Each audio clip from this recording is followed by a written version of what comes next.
The sky above New York City was no longer blue. It had turned into a swirling mass of dark clouds, lit up occasionally by the bright flashes of explosions. The air smelled of smoke and burning metal, and the streets were filled with the sounds of screams, collapsing buildings, and the hum of alien ships hovering overhead.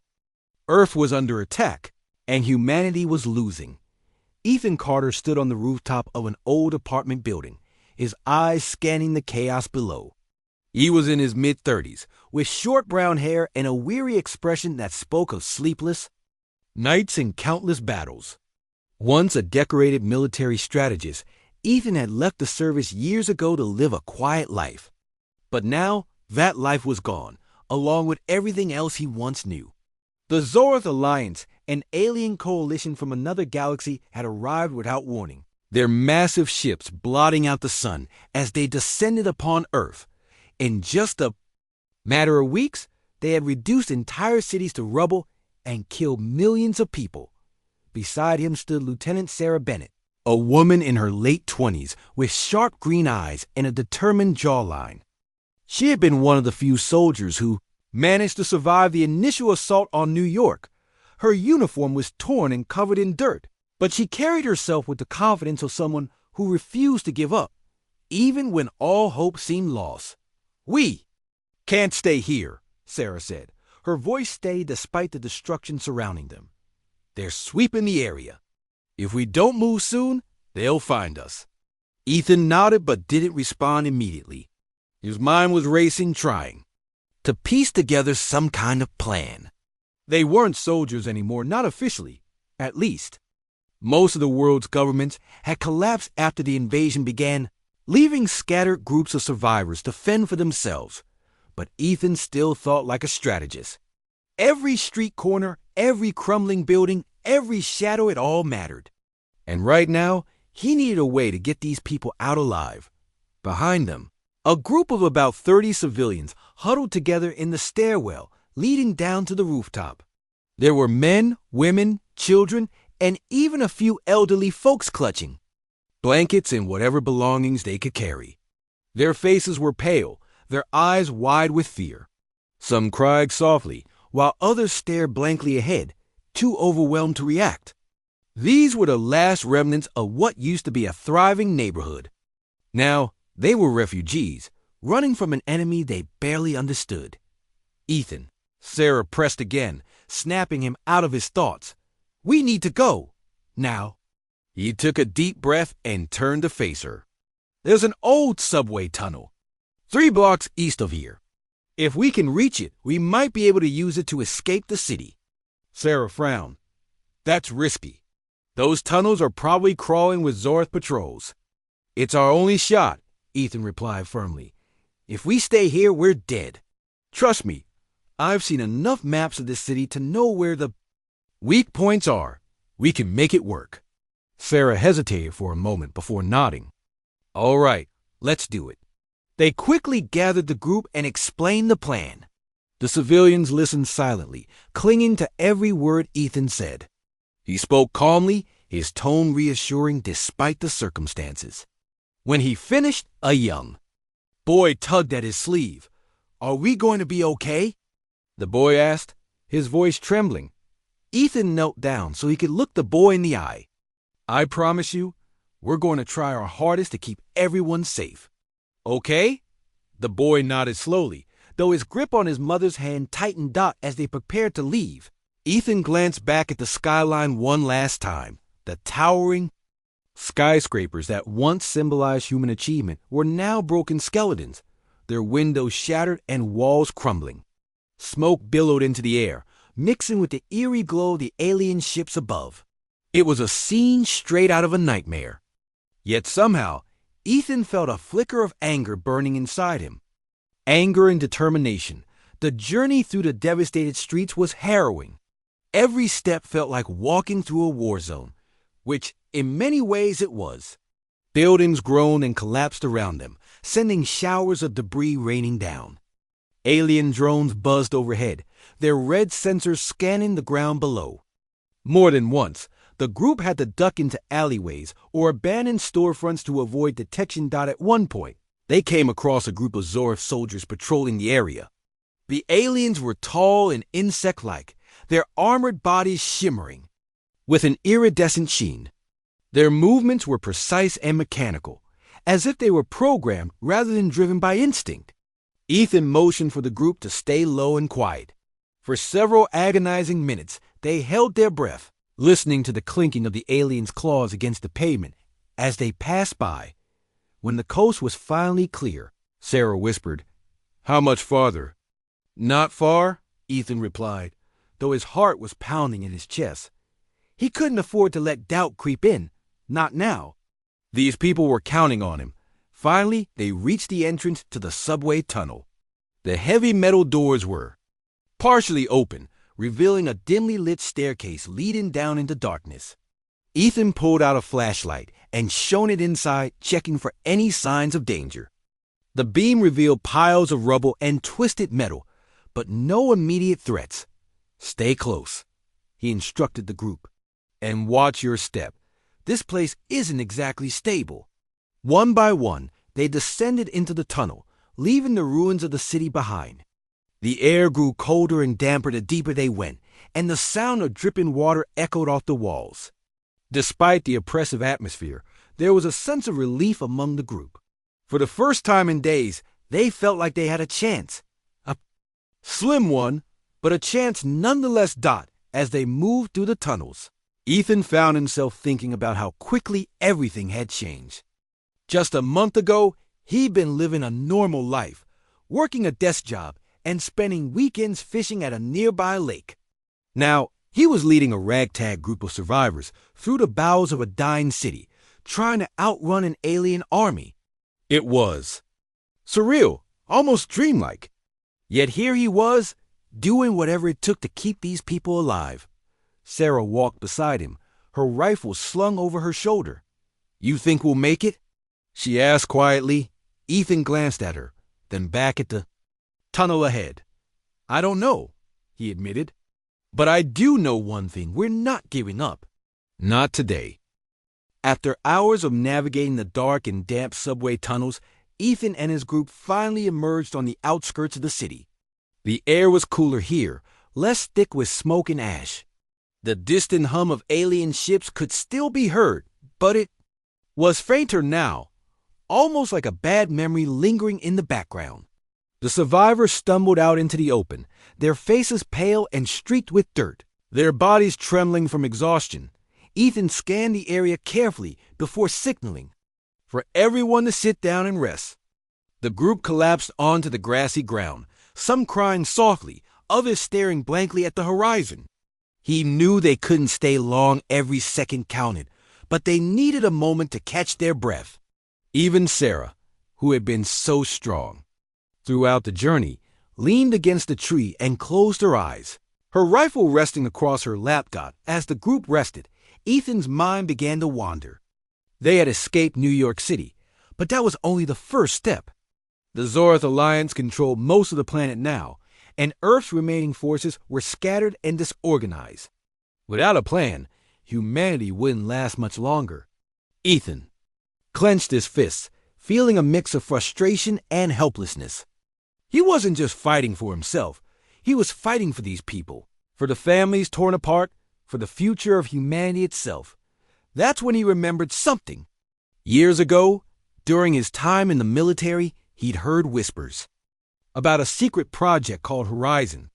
It was supposed to be a last-ditch effort to defend Earth against extraterrestrial threats. Rumors said it involved experimental weapons capable of countering advanced alien technology. At the time, Ethan had dismissed it as science fiction. But now, with nothing left to lose, it seemed worth investigating. "Sarah," Ethan said, crouching beside her, "do you remember hearing anything about Project Horizon?" She opened her eyes and frowned. "Project Horizon?" "Vaguely. Wasn't it some kind of defense initiative?" "I thought it got scrapped." "Maybe," Ethan replied. "But if there's even a chance it's still operational, we need to find out." "It could be our only hope." Sarah nodded slowly. "All right. Where do we start looking?" Ethan pulled out a crumpled map from his backpack and spread it on the ground. His fingers traced over the paper until they landed on a location marked as a research facility deep in the mountains. "This place," he said. "If Horizon exists, this is where they'd have built it." The journey to the facility would take days, maybe even weeks, depending on how far the Zorf had spread. But Ethan didn't see any other options. With renewed determination, he gathered the group and explained the plan. Some of the survivors were hesitant after everything they'd been through. The idea of traveling farther into unknown territory felt overwhelming. But Ethan's calm demeanor and steady voice reassured them. Slowly, one by one, they agreed to follow him. The road ahead was tough. The group traveled mostly at night to avoid detection, sticking to forests and abandoned roads whenever possible. Food was scarce, and water became harder to find as they moved farther away from the city. Despite the challenges, Ethan kept pushing forward, driven by the hope that Project Horizon might hold the key to turning the tide. On the fourth day of their journey, they reached the foothills of the mountains. The facility was supposed to be hidden somewhere within these rocky slopes, but finding it wouldn't be easy. The entrance was likely disguised, and years of neglect might have left it buried under vegetation or debris as they climbed higher. The air grew colder, and the terrain became rougher. Ethan led the way, his flashlight cutting through the darkness as they searched for any signs of the facility. Just when it seemed like they might never find it, Sarah spotted something unusual, a section of rock wall that looked slightly out of place. Upon closer inspection, they realized it was actually a reinforced steel door, camouflaged to blend in with the surroundings. "It's here," Ethan whispered, his heart racing. "This has to be it." Using tools scavenged from nearby ruins, they managed to pry the door open. Inside, the facility was dark and eerily silent. Dust covered every surface, and the air smelled stale, as if no one had set foot inside for decades. Ethan switched on his flashlight again, illuminating rows of empty desks, broken computers, and shelves filled with forgotten documents. "This place looks abandoned," Sarah said, her voice echoing in the vast emptiness. "Not entirely," Ethan replied. He pointed to a corner of the room where a faint blinking light caught his attention. Moving closer, they discovered a locked door with a keypad beside it. The blinking light came from a small camera mounted above the frame. Ethan tried several combinations on the keypad, but none worked. Frustrated, he stepped back and examined the surrounding area. That's when he noticed a nameplate embedded in the wall nearby, Dr. Laura Monroe, Chief Scientist. Below the name was a faded photograph of a woman with glasses and a worn smile. "We need to find her," Ethan said. "If anyone knows what happened to Project Horizon, it's her." Leaving the facility behind, the group continued their search for Dr. Laura Monroe. After asking around in nearby towns and checking old records, they eventually tracked her down to a remote cabin nestled deep in the woods. She was older now, her hair streaked with gray, but her sharp eyes still held a spark of intelligence. When Ethan explained why they were there, Laura hesitated. "Project Horizon," she murmured, shaking her head. "I haven't thought about that in years." Most of the work was classified, and after funding dried up, the project was shut down. "But you kept working on it, didn't you?" Ethan pressed. "You didn't just walk away." Laura sighed and motioned for them to follow her inside. The cabin was cluttered with books, papers, and strange-looking gadgets. On a table in the corner sat a device resembling a large metal cylinder connected to wires and blinking lights. Ethan recognized it immediately. It matched the descriptions he'd heard about the prototype weapon. "This is Aurora," Laura said, gesturing to the device. "It uses quantum energy to disrupt alien technology. In theory, it could disable their ships and weapons. But it's never been tested on a large scale. Activating it could have unforeseen consequences for Earth's atmosphere, for everything." Ethan stared at the machine, his mind racing. Unforeseen consequences were better than certain defeat. "We don't have a choice," he said firmly. "If we don't try, we're finished." Laura studied him for a moment, then nodded. "All right. But building more of these won't be easy. We'll need materials, resources, and time all things we're short on. We'll make it work, Ethan replied. Whatever it takes.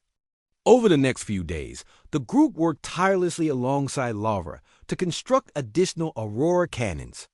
Salvaging parts from abandoned vehicles and ruined buildings, they pieced together crude but functional prototypes. Laura taught them how to operate the devices, warning them repeatedly about the risks involved. As the first cannon neared completion, Ethan felt a glimmer of hope for the first time in weeks. It wasn't much, but it was something. Humanity might not have the numbers or the technology to match the Zorth Alliance, but they had something else: desperation, ingenuity, and the will to survive. The first Aurora cannon was ready.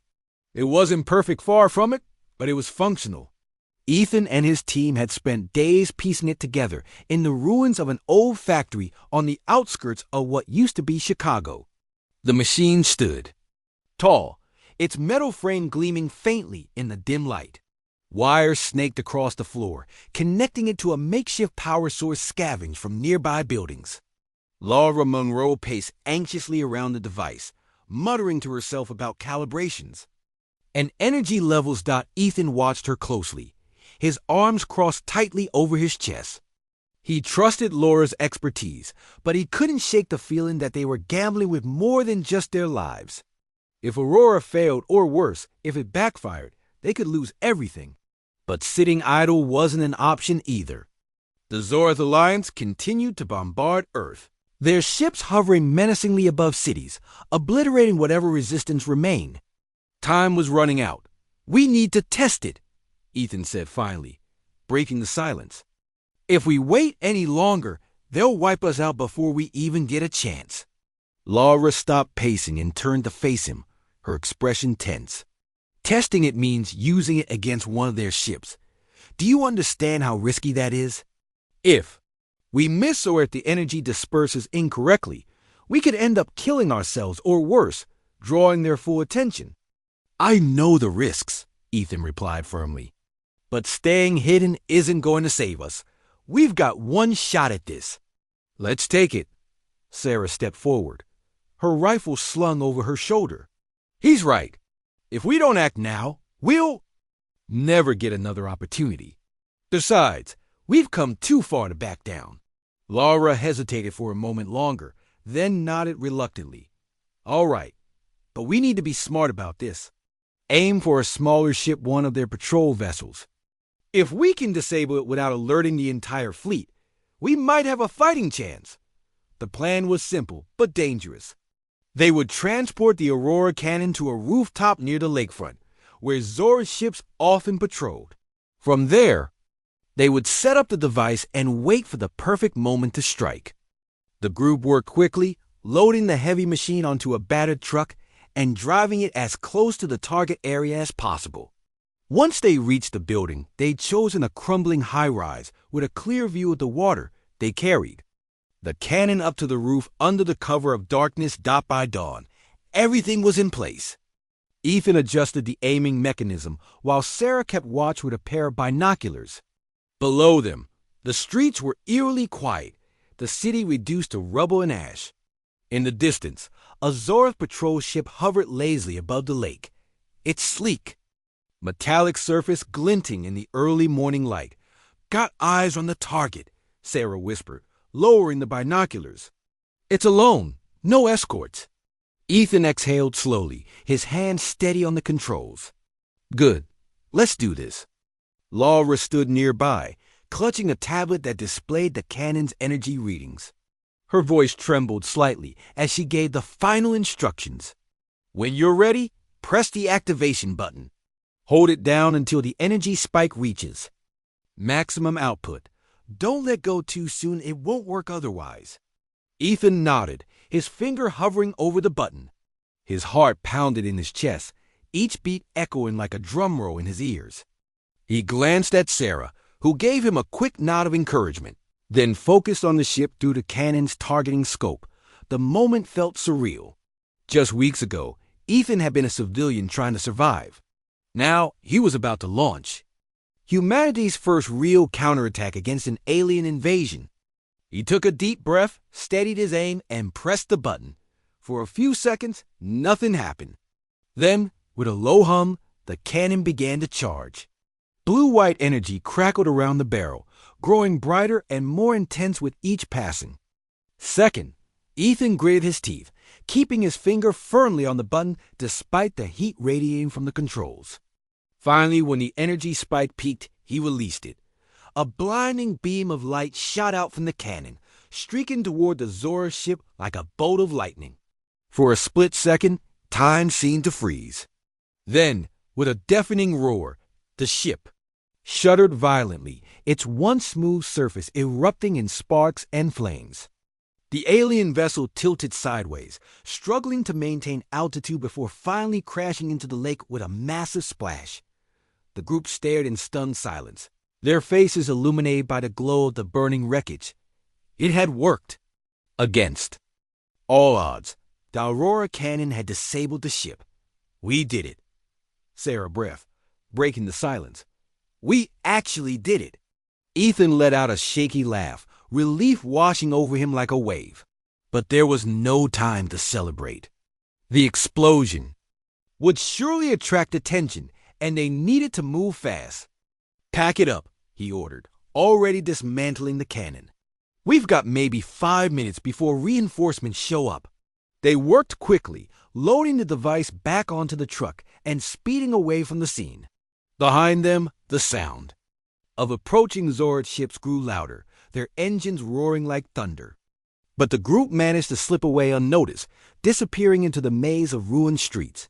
News of the attack spread faster than Ethan expected. By nightfall, reports of the downed Zord ship had reached other survivors scattered across the region. People gathered around radios and makeshift communication devices, listening to updates with a mix of disbelief and hope. For the first time since the invasion began, humanity had struck back, and not just with makeshift weapons or guerrilla tactics, but with something powerful enough to challenge the invaders. In the days that followed, Ethan became a symbol of resistance. Survivors from neighboring towns arrived at their hideout, eager to join the fight. Some brought supplies, others offered their skills, but all shared the same desire, to reclaim their planet. Even the Galactic Council, millions of miles away, took notice. Footage of the attack reached their orbital station, sparking heated debates. Among its members, Counselor Valendax slammed his fist on the table during one meeting, accusing Earth of reckless aggression. "This changes everything," he shouted. "They've proven they're capable of retaliation. What happens when they turn those weapons on us?" Other council members weren't so quick to judge.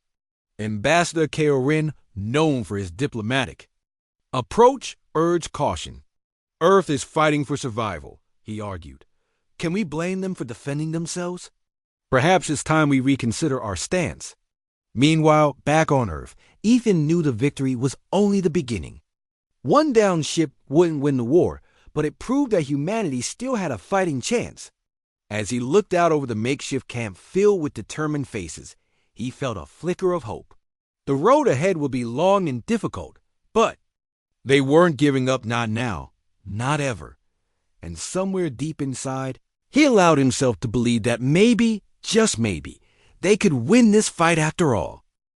The victory against the Zorf patrol ship had sparked a wave of hope across Earth, but it also brought new challenges. Survivors from all over began flocking to Ethan's group, seeking refuge and a chance to fight back.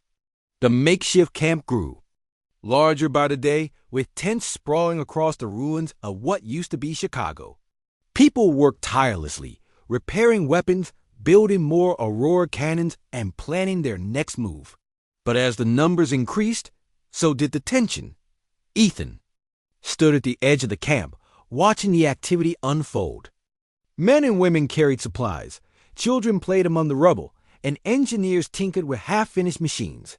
It was chaotic, but there was a sense of purpose in the air, a shared determination to reclaim their planet. Still, Ethan couldn't shake the feeling that they were being watched. The Zord hadn't retaliated yet, which worried him. They weren't known for patience or mercy. Something bigger was coming, He could feel it. "Ethan," Sarah called from behind him. She jogged up, her face flushed from running. "We just got word from one of our scouts. A delegation from the Galactic Council is on its way here." Ethan frowned. "What do you mean, on its way? Why would they come here?" "They want answers," Sarah explained. "Apparently, the footage of our attack reached them. Some members are calling us a threat, while others think we might be worth talking to. Either way, they're sending an envoy to meet with us." Ethan let out a heavy sigh. Dealing with alien politics was the last thing he needed right now. He wasn't a diplomat. He was a soldier trying to keep people alive, but ignoring the Galactic Council wasn't an option. If they decided Earth was too dangerous to exist, humanity would face an even greater enemy than the Zorth. "All right," Ethan said after a moment, "we'll talk to them. But we need to be careful. We don't know what they want or who they're really working for."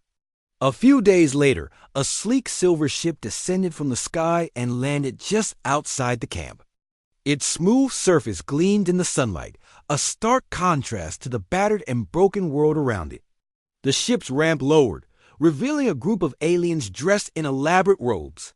At the center of the delegation stood Ambassador Kale Rin, a tall figure with pale blue skin and piercing golden eyes. His presence commanded respect, even from humans who had every reason to distrust outsiders. Ethan and Sarah stepped forward to greet them, flanked by a small group of survivors armed with rifles. Despite their efforts to appear confident, the tension was palpable. No one knew what to expect from these visitors, or whether they could be trusted.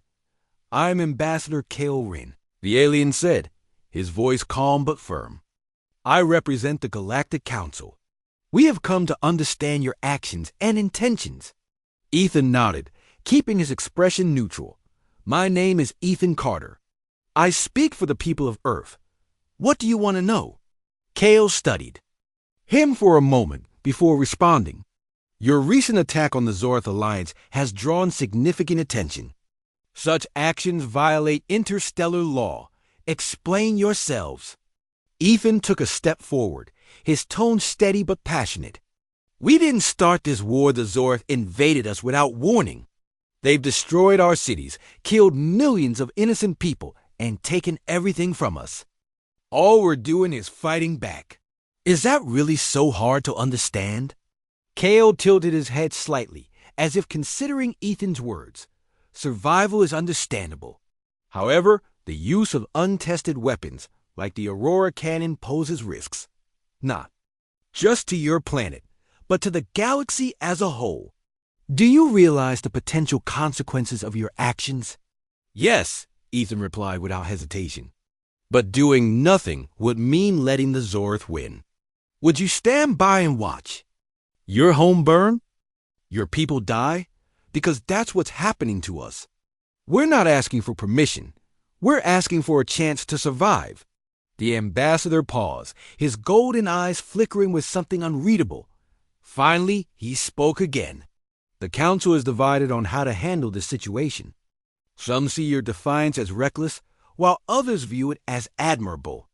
But know this, if you continue down this path, you will face judgment, and not everyone will side with you." Ethan met Kale's gaze, refusing to back down. "Then let them judge us. We're not going to roll over and die. If the council wants peace, they can help us stop the Zorth. Otherwise, we'll fight alone." After the meeting, tensions within the camp ran high. Many of the survivors were uneasy about the Galactic Council's arrival. Some argued that reaching out to the Council was a mistake, that trusting aliens, even those who claimed to be neutral, was too risky. Others believed it was a chance to gain allies in their fight against the Zorth. Laura Monroe voiced her concerns during a strategy meeting later that evening. "We can't rely on them," she said, gesturing toward the map spread out on the table. "The Council isn't here to help us. They're here to protect their own interests. If we give them any reason to think we're a threat, they'll turn on us faster than the Zorth did." "She's right," Sarah added. "But ignoring them isn't an option either. We need to tread carefully."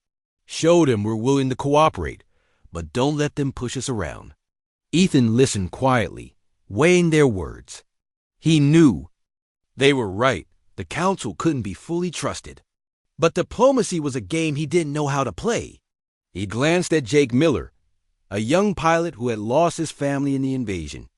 Jake had been quiet throughout the meeting, his face pale and drawn. "What do you think, Jake?" Ethan asked, breaking the silence. Jake looked up, startled. "Me? I don't know much about politics, but I do know one thing: we can't afford to lose this fight.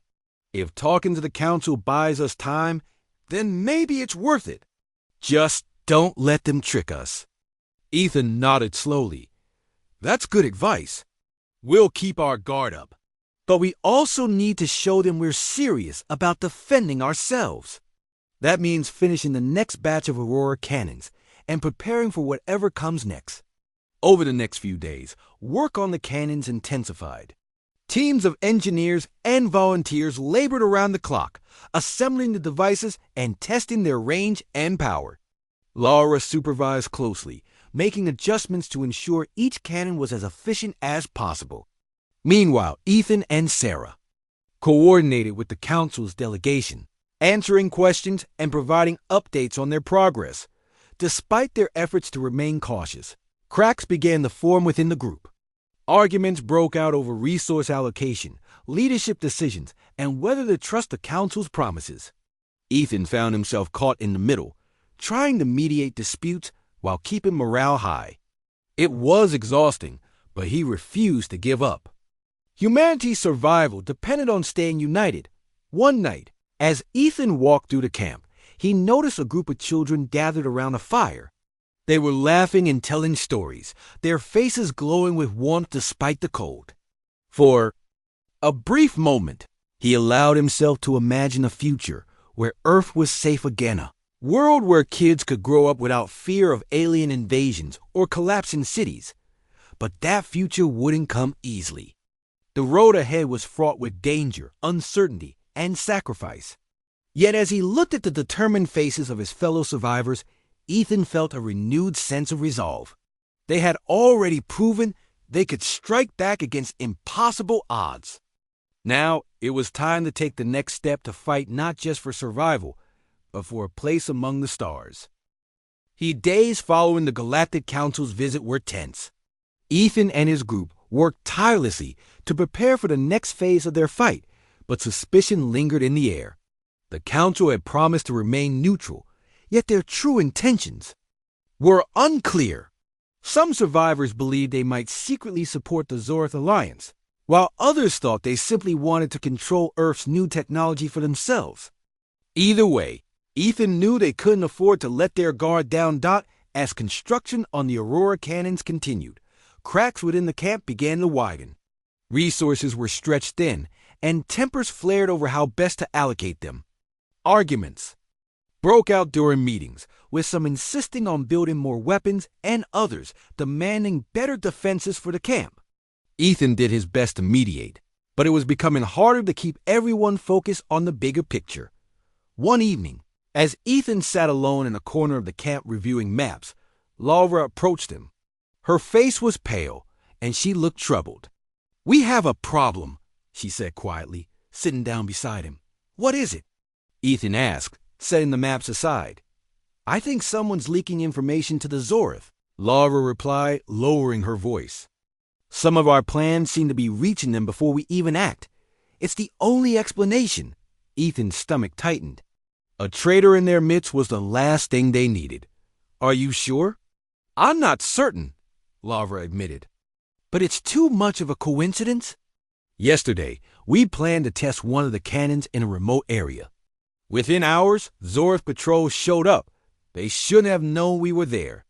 Ethan rubbed his temples, feeling the weight of leadership pressing down on him. If Laura was right, then someone inside the camp was working against them, someone who could compromise everything they fought so hard to achieve. "Do you have any idea who it might be?" Laura hesitated. "I don't want to accuse anyone without proof, but I've noticed strange behavior from a few people. People asking questions they shouldn't, or disappearing for hours at a time. All right, Ethan said after a moment. Let's keep this between us for now, but I'll talk to Sarah about it. She can help figure out who's involved. The next morning, Ethan pulled Sarah aside and explained the situation. Her expression darkened immediately. A spy? That's dangerous. If they're feeding info to the Zorth, we're all at risk. I know, Ethan replied. That's why we need to find out who it is and fast. Can you start keeping an eye on anyone acting suspicious? Sarah nodded. I'll handle it. But we need to be careful. If word gets out that we're looking for a traitor, it could cause panic or worse, tip them off. As Sarah began her investigation, tensions in the camp grew worse. Supplies dwindled, and the constant threat of attack weighed heavily on everyone's minds. Morale was low, and frustration boiled over into arguments. One night, a heated dispute erupted between two groups of survivors over food rations. Ethan intervened before it turned physical, but the incident left him shaken. He realized they were losing cohesion, and that could cost them dearly. Meanwhile, Sarah reported back with unsettling news. I've narrowed it down to 3 suspects. She told Ethan privately. 2 of them are newer arrivals, people we don't know well. The third is Jake. Ethan froze. Jake? Are you sure? No, Sarah admitted. But he's been spending a lot of time near the communication equipment, and he's been asking questions about our supply routes. It doesn't prove anything, but it's suspicious. Jake had become a key member of the team since joining the group. He was young, eager, and deeply committed to the fight against the Zorth. Accusing him felt wrong, but ignoring the possibility was even worse. Ethan wrestled with the decision for hours before finally deciding to confront Jake directly. He found Jake working on one of the Aurora cannons, tightening bolts with a wrench. Hey, Jake, Ethan called, approaching cautiously. Got a minute? Jake looked up, wiping sweat from his brow. Sure. What's up? We need to talk, Ethan said, motioning for Jake to follow him away from the others. Once they were out of earshot, he got straight to the point. Sarah and I have noticed some unusual activity lately. Things that suggest someone might be leaking information to the Zorth. Do you know anything about that? Jake's eyes widened in shock. What? No. Why would you think that? It's not personal, Ethan explained quickly. But we can't ignore the signs. You've been spending a lot of time near the comms gear, and you've been asking about our supply lines. That raises questions. Jake stared at him, hurt, flashing across his face. I've been helping monitor the radios because no one else knows how to use them. And I asked about the supply routes because I wanted to volunteer for delivery runs. I thought it would be useful. Ethan studied him carefully. Jake's reaction seemed genuine, but he couldn't afford to take chances. All right, he said. Finally, I believe you. But until we figure this out, I need you to stay away from sensitive areas. For your own protection and ours. Jake nodded reluctantly, though his hands clenched into fists. Fine, but I swear, I'm not a traitor. While Ethan dealt with the suspected betrayal, another crisis loomed. A scout returned to the camp. With alarming news, a massive Zorth fleet was gathering just outside Earth's orbit. It was larger than anything they'd seen before, a clear sign that the aliens were planning a final, decisive assault. Ethan called an emergency meeting to discuss their options. This isn't just another attack, he said, addressing the group. They're coming to finish us off. We need to hit them first, before they have a chance to strike. But how? Someone asked. We don't have enough cannons to stop an entire fleet. We'll focus on disabling their command ships, Ethan replied. Without those, the rest of their forces will fall apart. It's risky, but it's our only shot. The plan required splitting their forces. Some would stay behind to defend the camp, while others launched a surprise attack using retrofitted human ships equipped with Aurora technology. Volunteers stepped forward eagerly, despite the danger. Among them was Jake, who insisted on proving his loyalty by joining the mission. As preparations intensified, Ethan reflected on the sacrifices being made. Every person willing to risk their life for this fight reminded him of what humanity was, capable of even in its darkest hour. But the cost of failure was unthinkable. If they lost, Earth would be gone forever. On the eve of the mission, Ethan stood atop a hill overlooking the camp. Below him, lights flickered in the darkness as people worked through the night. Behind him, Sarah joined him silently. "Nervous?" she asked. "Terrified," Ethan admitted. "But we can't give up now. Not when we've come this far." Sarah placed a reassuring hand on his shoulder. "We'll make it through. Together." Ethan nodded, drawing strength from her words. Tomorrow would bring chaos, loss, and pain, but also hope. For the first time in weeks, he allowed himself to believe that victory might still be possible. Whatever happened, they would face it head-on. The night before the mission was restless. Across the camp, people prepared in silence, their faces tense with a mix of fear and determination. Ethan walked among them, offering words of encouragement where he could, but even he struggled to shake the weight of what lay ahead. The plan was risky, perhaps too risky, but it was their only chance to strike back at the Zorth fleet before it launched its final assault. At dawn, the volunteers gathered near the makeshift airstrip on the outskirts of the camp. A small fleet of retrofitted human ships stood ready, each one equipped with an Aurora cannon. These vessels were far from perfect. They had been salvaged from abandoned military bases and patched together with whatever materials the group could find. But they were all Earth had left. Ethan addressed the group one last time before departure. "This isn't just about us," he said, his voice steady despite the knot in his stomach. "It's about everyone who's lost someone to the Zorth. It's about proving that humanity won't go quietly into the night. We've come too far to give up now. So let's make them regret ever setting foot on our planet." The crowd erupted into cheers, their spirits lifted by Ethan's words. Among the volunteers was Jake, who stood near the front, his jaw set firmly. Despite the mistrust surrounding him, he had insisted on joining the mission.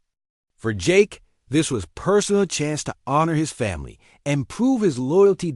As the ships prepared for takeoff, Sarah approached Ethan. "You're not coming with us?" she asked, her tone sharp with concern. "I can't," Ethan replied. "Someone needs to stay here and coordinate everything from the ground. Besides, I trust you to lead this team. You're the best person for the job." Sarah hesitated, then nodded. "All right.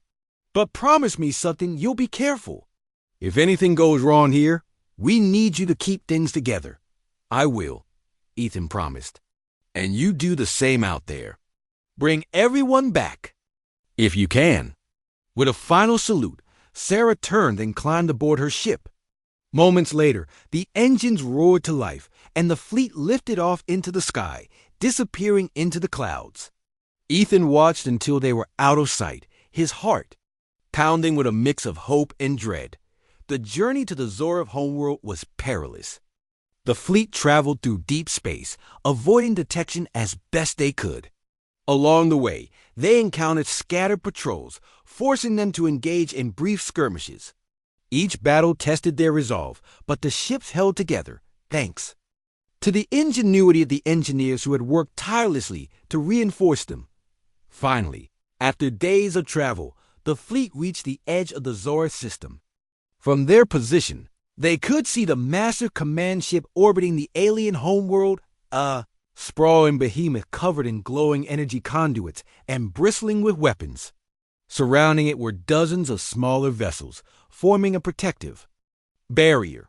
"This is it," Sarah said over the comms, her voice firm despite the tension. "Remember the plan. Disable the command ship first. Without it, the rest of the fleet will fall apart." The ships split into teams, each targeting a different section of the enemy defenses. Jake's vessel led the charge, drawing fire away from the others so they could maneuver into position. The Zorth responded quickly, launching swarms of drones and firing devastating energy blasts. The human fleet dodged and weaved, their movements erratic but effective. One by one, the Aurora cannons came online, unleashing beams of quantum energy that tore through the Zord ship's shields. The first few shots missed their mark, but soon the volunteers found their rhythm. A smaller patrol ship exploded in a burst of light, followed by another.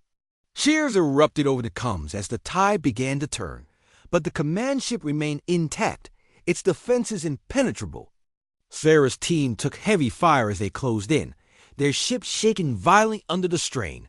"Hold steady," she shouted to her crew. "We're almost in range." Just as it seemed like they wouldn't make it, the Aurora cannon fired. A direct hit on the command ship's main reactor. The impact sent shockwaves rippling across its surface, causing entire sections to collapse inward. Alarms blared across the Zora fleet as the massive vessel began to drift helplessly in space. "We did it!" Jake exclaimed, his voice filled with triumph. "Their command center is down, but the victory came at a cost." Several human ships have been destroyed during the assault, including Jake's. His final transmission crackled over the comms. "Tell Ethan I'm sorry, and thank you." Then Static. Sarah clenched her fists, forcing back tears. There will be time to mourn later. For now, they had a job to finish. With the command ship disabled, the remaining Zord forces fell into disarray, retreating toward their homeworld. The human fleet regrouped, battered but victorious, and began the long journey back to Earth. Back at the camp, Ethan waited anxiously for news. Hours passed with no word from the fleet, and the uncertainty gnawed at him. Finally, late in the evening, a signal came through. Sarah's voice, though tired, carried a note of triumph. "Mission accomplished. The command ship is down, and the Zords are pulling back. We've bought ourselves some time." Relief washed over Ethan, followed by grief as he learned of the losses. Jake's sacrifice weighed heavily on him, but he knew the young pilot had died fighting for something greater than himself. That night, the camp held a quiet vigil for those who hadn't returned, their faces illuminated by flickering torchlight. Despite the pain, there was also hope. Word of the victory spread quickly, reaching other survivor groups around the globe. People who had given up were inspired to rise again, joining the fight against the invaders. Earth was still broken, but it was healing one step at a time. In the days that followed, the Galactic Council issued a formal statement condemning the Zord Alliance's aggression and calling for peace talks. While many council members remained wary of Earth's new capabilities, others praised humanity's resilience and ingenuity. Ambassador K.O. Ren personally contacted Ethan, expressing cautious optimism about the future. "You've proven yourselves capable of great strength," K.O. said during their communication. "But remember, power must be wielded wisely. The galaxy is watching." Ethan nodded, his expression resolute. "We're not looking for power. We just want a chance to rebuild and to protect what's ours." As the sun rose over the ruined city, Ethan looked out at the survivors working together to fortify the camp. They were battered, scarred, and weary, but they were alive. And for the first time in months, they dared to dream of a brighter tomorrow. Road ahead would be long, fraught with challenges and sacrifices. But humanity had shown that it could endure even when faced with impossible odds. And as long as there were people willing to fight for their home, Earth would never truly fall. The aftermath of the mission left Earth in a fragile state of peace. The Zords Alliance had withdrawn most of its forces, retreating to their homeworld after the destruction of their command ship. While the immediate threat was gone, the scars of the invasion remained: burnt cities, empty streets, and countless lives lost. Ethan stood on a hill overlooking the camp, his gaze fixed on the horizon where the alien ships had once hovered like vultures, circling their prey. He felt a mix of emotions: relief that they had survived, grief for those who hadn't, and a deep sense of responsibility for what came next. Humanity wasn't just fighting to recover, it was fighting to rebuild.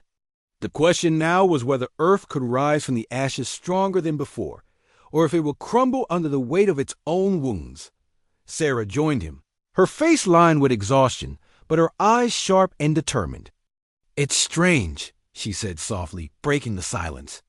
After everything we've been through, I thought winning would feel different. Ethan nodded slowly. Winning isn't the end. It's just the beginning of something harder.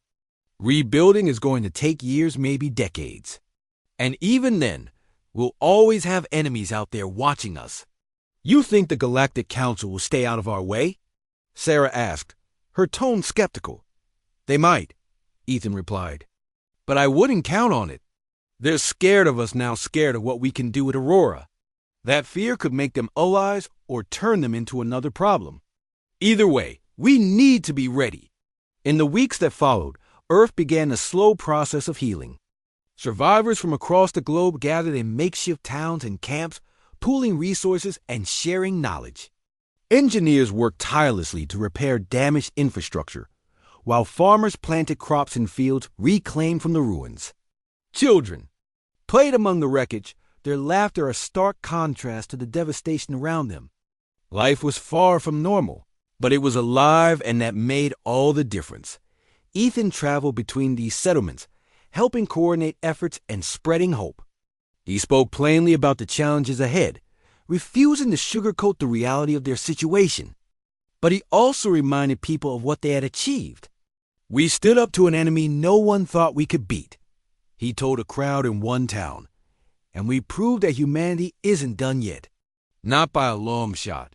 His words resonated with many, inspiring them to keep pushing forward. Yet not everyone shared his optimism. Some feared retaliation from the Zorith, while others worried about how Earth would fit into a galaxy dominated by advanced civilizations.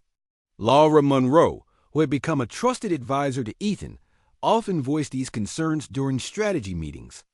We can't rely on brute force forever, she warned one evening. If we want to survive in the long term, we need to focus on diplomacy, not just weapons. The Galactic Council has power we can't match. If we don't play this right, we could lose everything we fought for. Ethan agreed. Diplomacy wasn't his strength, but he understood its importance. With Laura's help, he drafted messages to several council members, emphasizing Earth's desire for peace and cooperation. Ambassador Kao Rin responded positively, suggesting a formal meeting to discuss Earth's place in galactic affairs. It was a small step, but it gave Ethan hope that humanity might find allies beyond their solar system dot as time passed. Ethan found himself reflecting more and more on the cost of war. Every night, he thought about Jake and the others who had given their lives to protect Earth. Their sacrifices weighed heavily on him, reminding him that leadership came at a price. He often visited the memorial wall the survivors had built, a simple stone slab etched with the names of the fallen. Standing there, he whispered promises to honor their memory by building a better future. One day, as he stood in front of the wall, a young boy approached him. The child couldn't have been older than 10, his clothes patched and his face smudged with dirt. "Are you Ethan Carter?" The boy asked hesitantly. "I am," Ethan replied, crouching down to meet the boy's gaze. "What's your name?" "Daniel," the boy said, clutching a tattered notebook to his chest. "My mom says you saved us. She says you're a hero." Ethan smiled faintly, though his heart ached at the word hero. "I'm not a hero, Daniel. I'm just someone trying to do the right thing, like your mom and everyone else working to rebuild." Daniel frowned, clearly confused. "But you led the fight against the aliens. Doesn't that make you special?" "No," Ethan said gently. "What makes us special is that we didn't give up when things got hard. We stuck together and kept going, even when it felt impossible. That's what really matters. Not me, but all of us." The boy seemed to consider this for a moment before nodding solemnly. "Okay. Can I still draw pictures of spaceships, though?" Ethan laughed, the sound surprising even himself. "Of course you can. Maybe one day you'll design ships that take us farther than anyone's ever gone before." Daniel grinned and ran off, leaving Ethan alone with his thoughts. Watching the boy disappear into the crowd, he felt a flicker of hope. The next generation would carry the torch, taking humanity to places he could only dream of. And maybe, just maybe, they'd learn from the mistakes of the past. Months turned into years, and Earth slowly transformed. New cities rose from the ruins, powered by renewable energy and protected by advanced technology. The Aurora cannons, once symbols of desperate resistance, became tools for exploration and defense. Humanity began reaching out to other civilizations, forging tentative alliances and learning about the vastness of the universe. Ethan stepped back from leadership as younger voices took charge, guiding Earth into a new era.